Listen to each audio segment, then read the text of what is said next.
Mr. President, great to see you. Thank you very much, John. You literally just finished the press conference with President Putin moments ago.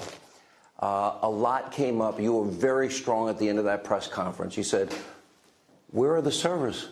What about what Peter Strzok said? Where are the 33,000 emails?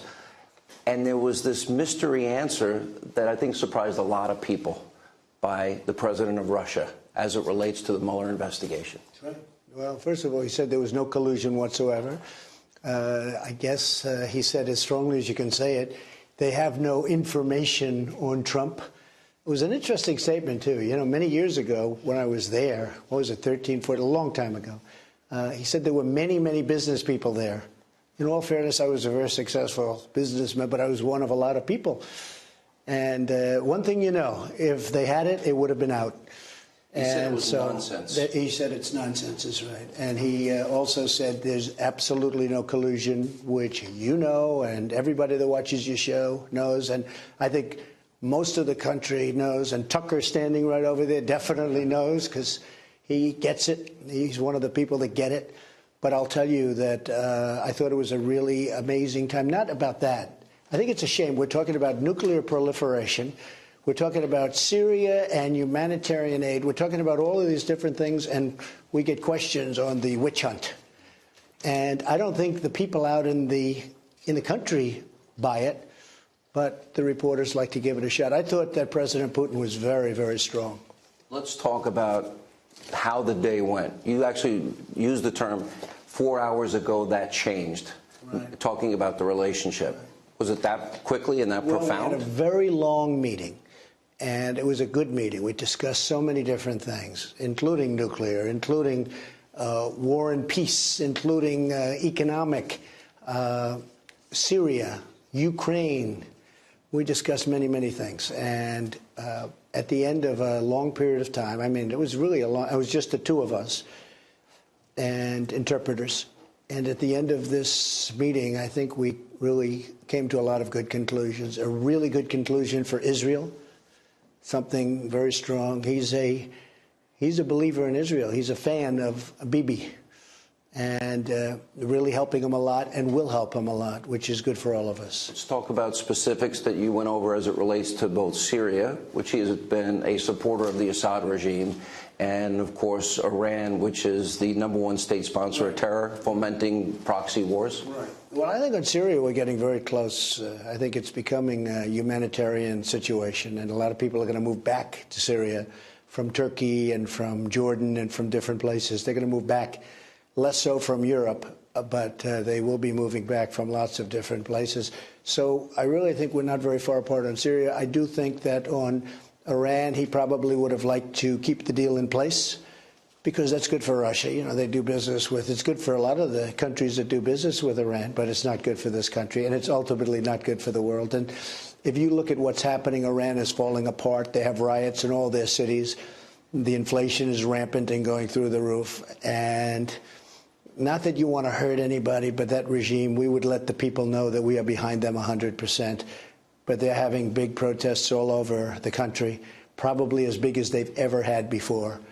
And that all happened since I terminated that deal.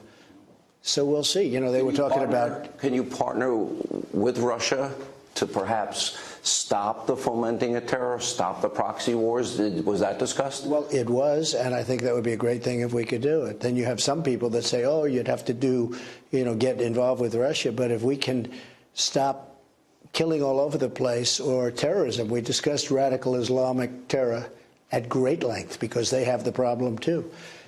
We discussed ISIS, and as you know, we've pretty much eradicated ISIS in the Middle East. And we've done a very strong job. He acknowledged that.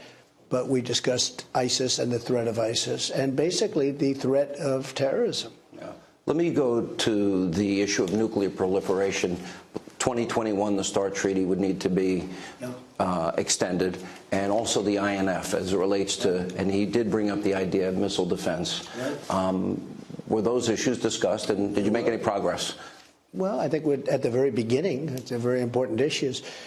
To me, the most important issue is the nuclear issue, because I know President Obama said global warming is our biggest problem, and I would say that no, it's nuclear warming is our biggest problem by a factor of about 5 million. The nuclear problem, we have to make sure, we have to be very careful. And, you know, if you look at Russia and the United States, that's 90% of the nuclear weapons. And if we start doing something and working on other countries, and he also said he wants to be very helpful with North Korea. We're doing well with North Korea. We have time. There's no rush. You know, it's been going on for many years. But we're doing very well. As you know, we got our hostages back. There's been no testing. There's been no nuclear explosions, which we would know in about, immediately. Fired. There's been no rockets going over Japan, no missiles going over Japan. And that's now been 9 months, and the relationship is very good. You saw the nice letter he wrote. And so I think a lot of good things are happening, but President Putin is very much into making that all happen. A lot of people in the lead up to this, obviously, you met with our NATO allies. Yes. And America pays 70 cents of every dollar, and a lot of people have not lived up to their commitment as it relates to that. And also, interestingly, because a big part of NATO's mission is to prevent any hostility from Russia. And yet Angela Merkel's willing to import billions of dollars worth of their energy up to 70%, which I would argue would make them vulnerable. And she's paying Russia billions of dollars. Now, that's her choice. I mean, if she's going to do it, but it's a little tough when you're in NATO and you do that. I will say that I was amazed at the media because, honestly, I was there for a day and a half, and it started right when I got there, and I was very respectful, but I told people it's unfair. The United States could be paying for 91%, okay? Could be. So the minimum is 70%, but it's probably 91%. So we're paying for 91% of the cost of keeping Europe safe. On top of that, the European Union takes total advantage of us with tariffs and with trade barriers. But they kill us on trade. We lost $151 billion last year. So they beat us on trade, and we defend them for essentially nothing. And I said, it's not going to be that way anymore. You got to pay up. You got to pay more. Secretary General gave you the credit. He gave me all of the credit. Last year, they raised $44 billion more, only because more additional. And he said it was only because of President Trump. So I figured I'd wake up the next day and read these wonderful stories. And by the way, I got along great. Did you really believe that the media would do that? I actually thought, finally, I'm going to have a great story. Okay, foreign relations. I'm going to have a great story. And instead of saying that I raised 44 billion, not million, 44 billion last year for NATO, I raised, could be over $100 billion this year. And into the future, they said that I treated the heads of other nations rough. And I didn't. I actually have great relationships with them.